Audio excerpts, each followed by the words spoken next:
listrik itu membawa suatu dalam arti mempermudah atau meringankan atau membuat pekerjaan manusia itu ringan dari awalnya listrik itu ya, dari mekanik-mekanik yang besar disuplai dengan listrik menggunakan motor 1 pas 3 pas, jadi pergerakan mesin itu sangat eh, mudah sekali beroperasi. Nah, selain dari cabang elektrolistrik itu sendiri, di ruang angkasa kita bisa komunikasi, ya. Otomasi kendali, kita bisa membuat otomasi dalam arti alat-alat elektro ataupun industri kita, instrumentasi, pengukuran-pengukuran dan lain-lainnya. Nah, di sini yaitu di dunia pendidikan contohnya itu ada arus kuat dan arus lemah. Namun di dalam arus kuat ini pembagiannya juga banyak sekali. Arus kuat itu ada sistem tenaga listrik, sumber tenaga, distribusi, dan apalagi arus lemah. Arus lemah elektronika itu banyak sekali. Ada mekatronika, ada audio, ada video, ada telekomunikasi, instrumentasi itu sendiri. Dan contoh alat-alatnya ada bisa dilihat di dalam gambar ini. Ada komputer, ada magicom, ada setrika, ada televisi, dan lain-lainnya. Tentunya kalau di arus kuat, tentunya adalah berkaitan dengan sumber listrik itu sendiri. Sumber listrik itu bisa diperoleh dari PLTA, PLTS, dan lain-lainnya. Nah, ini sistemnya yaitu dari sistem pembangkit, terus dinaikkan menggunakan trafo step up, ditransmisikan, diturunkan lagi dengan trafo, dan baru didistribusikan ke industri atau ke rumah-rumah. Kalau industri itu tegangannya biasanya adalah 380 volt. Kalau rumah di Indonesia itu adalah 220 volt di sana. Ya. Oke, kita lanjut. Selain dari pembangkit tenaga air, kita tentunya dengan energi baru terbarukan sekarang ini yang sangat digalakkan dalam pemerintah yaitu adalah PLTS. Ya, PLTS ini ya. Di sini bagaimana sistem kerjanya, kontribusinya seperti apa di dalam masyarakat. Nanti lambat laun ini pasti ini sangat sangat sangat pesat perkembangannya PLTS ini. Yaitu ini termasuk energi baru terbarukan panel surya. Dia memanfaatkan sinar matahari.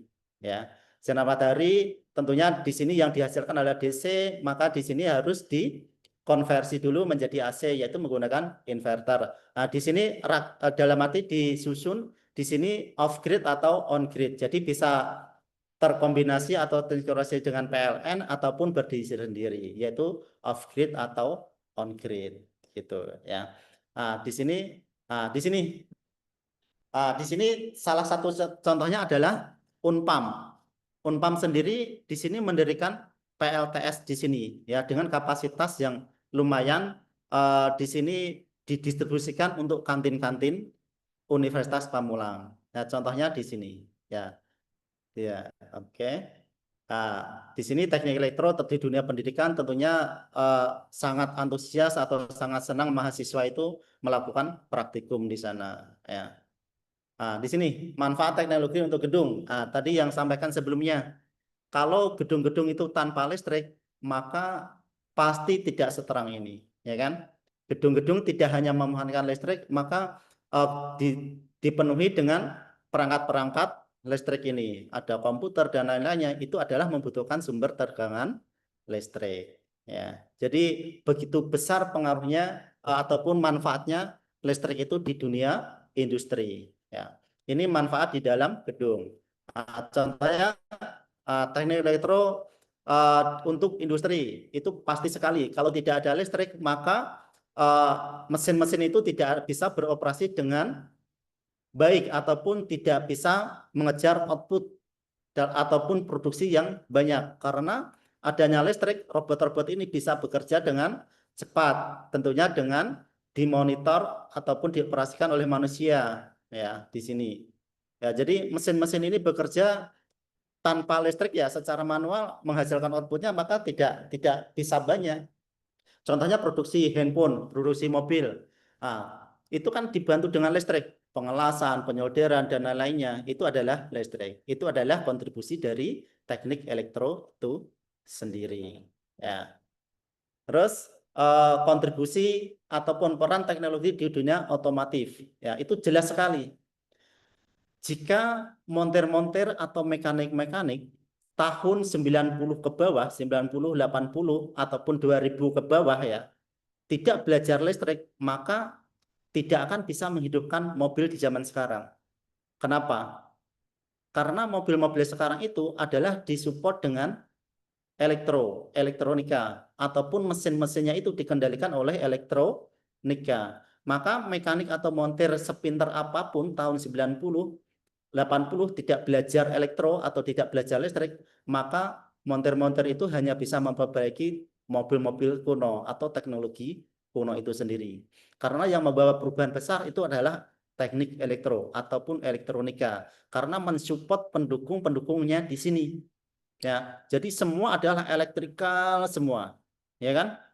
Lampu ataupun pengapiannya, bahkan pintunya bisa dibuka dengan remote. Itu adalah karya-karya dari teknik elektro atau elektronika. Ya, contohnya saya pribadi waktu dulu sebelum menjadi pengajar, saya bekerja ke sana kemari ya di dunia komputer, di dunia mobil. Alhamdulillah saya melamar, ini pengalaman berbagi sharing ya. Jadi saya bosan dulu kerja di bidang komputer, elektronika. Saya melamar di dunia otomotif. Kamu kan orang elektro, ngapain lamar di dunia di bengkel? Ya saya jawab, karena otomotif itu sekarang dikendalikan dengan elektronika. Nah, dites, yang penting intinya seorang teknik elektro itu bisa membaca gambar, pasti bisa mengerjakan suatu perangkat yang baru. Sebelumnya saya nggak pernah megang mobil, memperbaiki mobil nggak pernah. Nah, saya melamar masuk, yang penting saya bisa membaca wiring diagram dari listrik itu sendiri, dikasih dites, saya kerjakan, alhamdulillah bisa selesai. Itu adalah dunia teknik elektro. Jadi intinya kita harus bisa membaca gambar itu sendiri, pasti kita bisa memperbaiki hal atau perangkat yang baru itu sendiri. Ya, apalagi sekarang yang disebut motor listrik, ya kan? Maka dari yang rumitnya mekanik itu diganti hanya motor listrik. Itu. Tentunya dengan membutuhkan baterai DC, ya. Baterainya yang kapasitas yang besar. Jadi bisa menggerakkan benda yang berat di sini. Nah, selain mobil, otomotif selain mobil yaitu motor. Motor pun juga sama, perkembangannya seperti mobil, ya kan?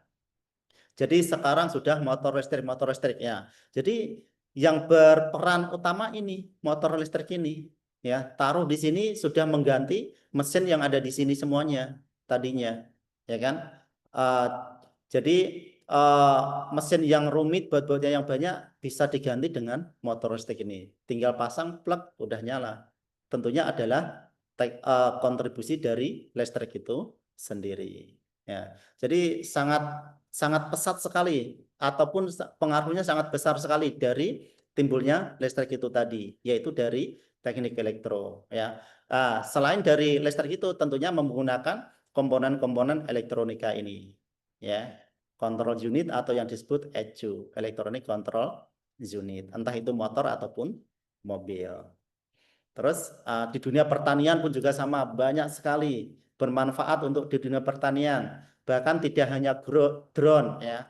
Kita menanam ataupun pemupukan bisa dimonitoring dengan elektronika. Nah, di dunia medis pun juga sama. Di dunia medis keren-keren, hebat-hebat karena disupport dengan teknologi elektronika. Perangkat-perangkatnya coba lihatin. Ini kan disupport dengan elektro semua, ya kan? Ada lampu, ada monitor, ada mesin. Kelihatannya ini adalah ataupun gigi, ya kan? Gigi dibur itu dengan motor listrik, ya kan? Itu sangat sangat luas sekali. Jadi peran teknik elektro di dunia industri. Ya. Kemungkinan AI ya itu belum bisa mengganti keahlian elektro. Ya, jadi keahlian teknik elektro itu sampai sekarang masih bertahan karena berkaitan dengan keahlian manusia itu. Ya, jadi kita bangga sebagai seorang teknik itu saya pribadi tentunya ya. Mungkin bapak-bapak memanfaatkan dari hasil karya kami teknik elektro itu. Jadi semoga eh, bapak-bapak dan ibu semuanya dari webinar ini paham ternyata listrik itu seperti ini, teknik elektro itu seperti ini. Jadi sangat sangat sangat dalam arti sangat membantu di dunia industri ataupun masyarakat semuanya, mempermudah, memeringan ataupun mensupport dari kegiatan apapun. Contohnya di industri poin 5 yaitu sangat berarti sekali. Dari orang-orang yang tidak tahu teknologi sekarang itu tahu teknologi semuanya. 5.0. Contohnya digital marketing. Siapa yang tidak mengetahui Shopee? Siapa yang tidak mengetahui Tokopedia? Orang tua yang tidak tahu handphone sekarang sudah tahu handphone. Jadi memanfaatkan industri poin 5 itu. Jadi apa-apa belanja lewat handphone. Lihat lihat TikTok tiba-tiba menawarkan barang, tiba-tiba beli. Ya itu manfaat dari industri poin 5 tersebut. Ya. Nah, contohnya selain itu semuanya, ini adalah pengalaman dari saya dan kawan-kawan mahasiswa. Kami menciptakan atau membuat smart home. Nah, ini salah satu contoh industri poin 5. Kami lolos di tahun 2023 kemarin, yaitu program kreativitas mahasiswa. Di sini membuat jadi rumah pintar. Di sini membuat pagar otomatis, membuat lampu nyala sendiri, ataupun bisa dikendalikan dengan blink ataupun dengan handphone itu sendiri. Dan pokoknya perangkat-perangkat elektronika ini dikendalikan dengan smartphone, yaitu rumah pintar, yaitu dari pintu masuk, lampu, pendingin, dan lain-lainnya. Nah, di sini mahasiswanya, di sini adalah saya dosen pendampingnya di sini. Jadi, alhamdulillah Teknik Elektro mahasiswa antusias mengikuti program pemerintah, yaitu program kreatif mahasiswa, dan itu dapat pendanaan dari pemerintah. Dan yang lolos sampai ke BIMNAS itu biasanya bebas skripsi karena pengujinya itu lebih dari 2 dan pengujinya kejam-kejam menurutnya ya itu ya. Terus Revolusi Industri 5 ini ya yang dari awal sampai terakhir sampai sekarang ini yaitu jadi mensejahterakan hubungan antara teknologi dengan manusia. Tentunya mempermudah pekerjaan-pekerjaan manusia itu ya. Yang mudah dilihat yaitu seperti ojek online itu sendiri ataupun digital marketing, sosial media dan lain-lain itu sendiri. Nah, jika untuk pendidikan ya contohnya seperti ini manfaat dari teknik elektro. Jadi sebelum praktek kita itu disarankan di dunia pendidikan khususnya di Universitas Pamulang yaitu teknik elektro khususnya yaitu sebelum praktek itu disarankan untuk simulasi terlebih dahulu. Jadi perangkat-perangkat elektronika itu bisa disimulasikan dengan menggunakan sensor-sensor seperti terlampir di sini. Contohnya sensor ini bisa digunakan di dalam gedung yaitu pintu otomatis. Kalau kita mau masuk pintu kaca itu terbuka sendiri kan, jadi kita memanfaatkan sensor ini dan itu bisa disimulasikan. Jadi sangat berguna sekali simulasi itu di dunia teknik elektro dan mendukung mahasiswa itu sebagai penunjang pembelajaran itu sendiri. Nah, contohnya di sini tadi perangkat-perangkatnya, jadi simulasi itu bisa dalam bentuk perangkat-perangkat apa yang digunakan itu bisa tampil semua, menyalakan lampu, baterai, berapa volt itu bisa disimulasikan. Kalau ada waktu boleh diadakan webinar pelatihan.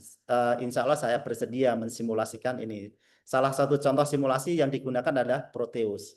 Itu sangat bagus sekali. Kita bisa mensimulasikan elektronika itu. Bahkan program bisa disimulasikan di sini mikrokontroler contohnya Arduino ya yang seperti ini ya. Jadi mahasiswa-mahasiswa itu banyak melakukan eksperimen menggunakan mikrokontroler Arduino bisa disimulasikan ini ya. Skema Arduino. Ini LDR contohnya aplikasinya di jalan-jalan umum itu. Kalau itu lampu di jalan kok tidak ada yang matikan, tidak ada yang menghidupkan. Nah, itu memanfaatkan sensor LDR salah satunya. Jadi bisa mati hidup di saat ada sinar matahari, mati di saat gelap, maka hidup. Itu memanfaatkan LDR ini. Jadi bisa disimulasikan gitu ya. Jadi sangat berarti sekali dengan tema kita itu, peran teknik elektro di dunia industri. Tidak hanya di industri, di masyarakat kita memanfaatkannya. Jadi apa namanya, masyarakat yang awam pun juga menikmati hasil dari teknik elektro ini. Gitu ya. Terus kita lanjut. Nah, ini program-program dari Arduino bisa kita lihat di sini dan bisa disimulasikan di simulasi tersebut. Nah, ini adalah salah satu simulasi adalah Proteus yang saya ajarkan mahasiswa. Itu bisa banyak sekali simulasi itu dengan teknologi-teknologi 4.0, 5.0 itu berkembang simulasi-simulasi, yaitu bisa menggunakan multisim ataupun yang online itu pun juga ada. Ya. Bahkan membuat PCB-nya pun juga menggunakan simulasi tersebut. Oke, ini program-program contohnya. Oke, ya itu yang saya sampaikan. Jadi kita mengambil kesimpulan yaitu listrik itu adalah sumber tenaga semua teknologi. Ya, elektronika kontrol dari teknologi itu semua. Jadi listrik itu memegang peran teknologi dunia. Jadi semua bidang teknologi pasti membutuhkan sumber tenaga listrik. Sedangkan kontrol yang otomatis itu adalah yang memegang peran adalah elektronika adalah sebagai kontrol teknologi. Oke, terima kasih atas perhatiannya. Terima kasih atas perhatiannya. Semoga bermanfaat apa yang saya sampaikan dan menjadi Pak tambahan Ajen, wawasan untuk Bapak Ibu semuanya. Wabillahi taufiq wal hidayah. Wassalamualaikum warahmatullahi wabarakatuh. Alhamdulillah, terima kasih Bapak Ya, atas Bapak. penyampaian yang luar biasa.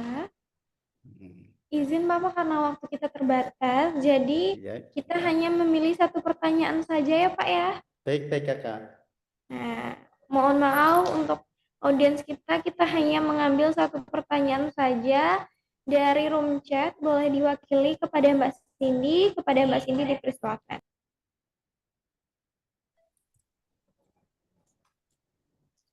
Izin Bapak, untuk pertanyaannya dari atas nama Bapak Muji, yang pertama di tengah era digital dan industri 4.0, bagaimana posisi keilmuan teknik elektro agar tidak hanya jadi pelengkap, tapi justru menjadi pusat inovasi industri.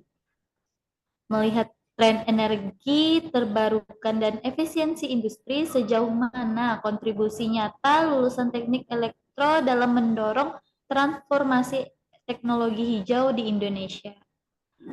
Berikut untuk pertanyaannya Bapak, apakah dipahami Oke, Bapak? baik. Terima kasih Mbak Cindy. Oke, yang pertama tadi apa Mbak? Maaf. Eh, Bapak. Di era digital dan Digitalisasi. industri 4.0, bagaimana Mhm. posisi keilmuan teknik elektro agar tidak hanya jadi pelengkap, tapi justru menjadi pusat inovasi industri? Oh, oke, terima kasih. Sebenarnya teknik elektro ini sudah menjadi pusat teknologi industri. Kalau tidak ada teknik elektro, maka industri-industri itu manual, manual semua. Mekanik-mekanik yang dihasilkan adalah manual. Ya, jadi dengan adanya teknik elektro ini, jadi titik titik utama. Ya, jadi mekanik-mekanik eh, dalam arti yang kita lihat itu, contohnya mekanik industri ataupun kapal, ya kan, kapal laut atau kapal terbang, justru itu adalah yang mensupport itu adalah teknik elektro. Jadi menjadi pusat, dalam arti pusat teknologi itu sendiri berperan, dalam arti salah satu pusat utamanya teknik elektro. Jadi si peneliti-peneliti, contohnya mahasiswa-mahasiswa, dosen-dosen, itu kontribusi nyata dengan melaksanakan sebelum lulus itu pasti meneliti ataupun menciptakan suatu keterbaharuan sehingga terciptalah digitalisasi seperti teknologi-teknologi sekarang ini. Kalau tidak ada mahasiswa atau peneliti, maka produksi itu hanya sampai di sini aja, tidak akan berkembang. Maka daripada itu, teknik elektro itu adalah menjadi pusat utama di dalam teknologi industri itu sendiri. Itu menurut saya, dan kita bisa mencari literasi tambahan. Itu banyak nanti literasi-literasi itu, baik jurnal ataupun buku-buku. Terus yang kedua apa Mbak tadi?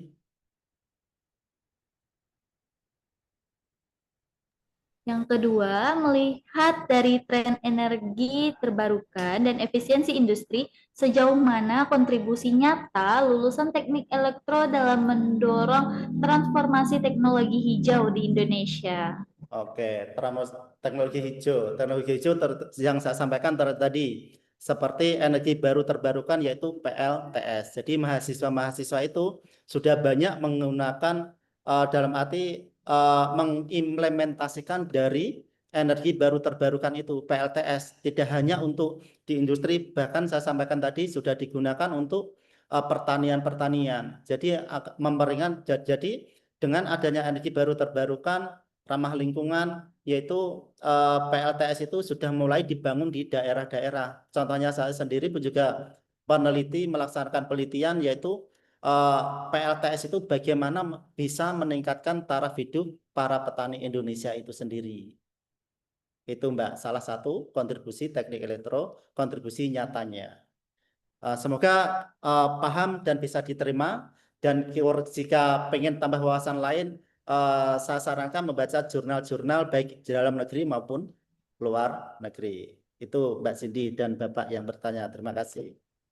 Baik, Bapak, terima kasih atas jawabannya ya, Bapak. Sama Dan Mbak. terima kasih kami sampaikan kepada Bapak Insinyur Sunardi STMT atas materi yang luar biasa dan inspiratif dalam webinar yang bertemakan peran ilmu teknik elektro di dunia industri. Semoga ilmu yang disampaikan dan dibagikan menjadi manfaat bagi kita dan menjadi motivasi bagi seluruh peserta untuk terus berkembang di dunia teknik elektro ya Bapak.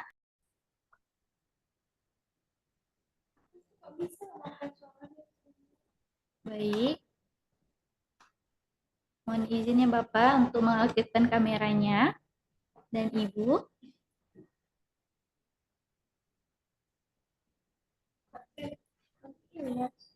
Ada Pak Firman. Pak Firman.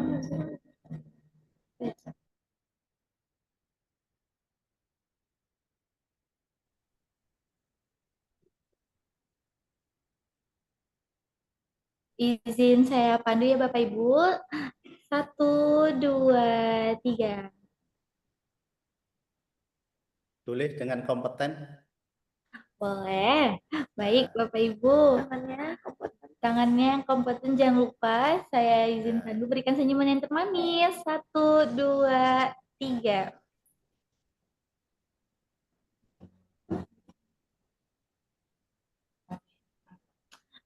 Baik, terima kasih Bapak Ibu sudah hadir dalam kegiatan webinar nasional CV Angkasa Media. Dan terima kasih kepada Bapak Insinyur Wardi STMT yang sudah menyampaikan materi luar biasanya. Semoga kita bisa bertemu kembali ya Bapak di acara webinar selanjutnya.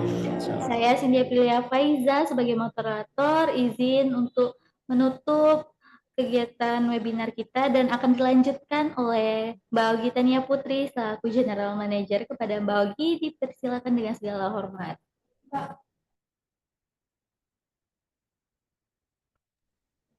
Baik, alhamdulillah acara kita berlancar.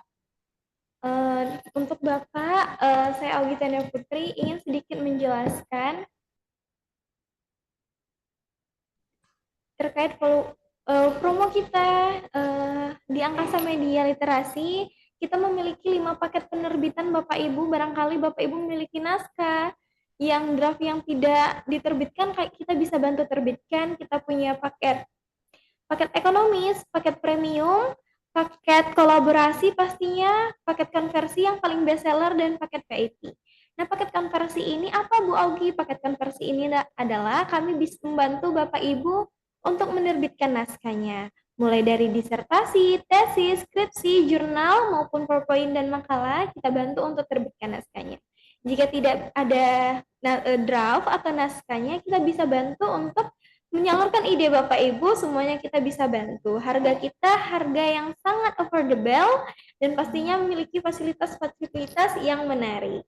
Kalau Bapak Ibu butuh jasa penerbitan, ingin mendapatkan naskahnya, bisa langsung hubungi kami CV Angkasa Media Literasi melalui Instagram, email, Facebook, TikTok, dan WA pastinya. Baik Bapak, karena kami dari dari Provinsi Riau, tak afdol jika tak ada pantun. Baik Bapak. Di atas dahan burung tempuah, melihat urusan tepi peringgi. Jika ingin menerbitkan naskahnya lagi, pilih Angkasa Media Literasi. Selalu. Oke, mohon izin ya Mbak. Dari Kedah ke Pekansari, beli swasta di kota tinggi. Selesai sudah tugas kami, di lain masa kita bersua lagi. Sampai jumpa Bapak, mohon maaf lahir dan batin jika ada kalah kata dan kalah tulisan baik lisan. Mohon maaf wabillahi taufiq wal hidayah. Wassalamualaikum warahmatullahi wabarakatuh. Sampai bertemu di acara webinar kita di lain waktu, pastinya di setiap hari Rabu. Webinar kita di jam 9 pagi dan jam 8 pagi. Lebih dan kurang, kami undur diri Bapak. Mohon maaf. Terima kasih atas waktunya. Terima kasih Bapak. Sama-sama. Terima Izinlah ya kasih Mbak. Bapak Ibu semua. Sampai bertemu di webinar angkasa berikutnya.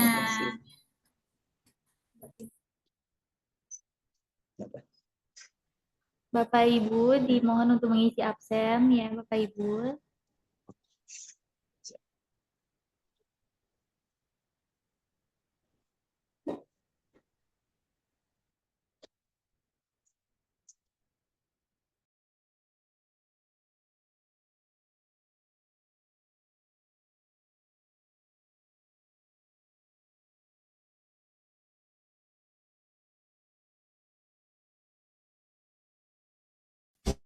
Halo, jadi ini proses kita mengajukan atau mengarsipkan buku-buku milik Angkasa Media ke Perpustakaan Suman HS Provinsi Riau.